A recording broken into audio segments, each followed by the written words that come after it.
காஞ்சிபுரம் முத்தீஸ்வரர் ஆலயத்தில் ஆடி மாத பிரதோஷ விழா விமர்சையாக நடைபெற்றது. காஞ்சிபுரம் காந்தி சாலையில் உள்ள பழமை வாய்ந்த அருள்மிகு முத்தீஸ்வரர் ஆலயத்தில் ஆடி மாத பிரதோஷ விழா விமர்சையாக நடைபெற்றது.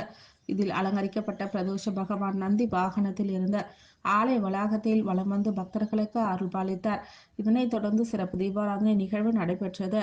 அறங்காவலர் குழு தலைவர் சரவணகுமார் தலைமையில் பிரசாதங்களும் வழங்கப்பட்டது. அறங்காவலர்கள் கடம்பன், தசரதன், பாலச்சந்திரன், ஏகாம்பரம் உள்ளிட்ட ஏராளமான பக்தர்கள் கலந்து கொண்டனர்.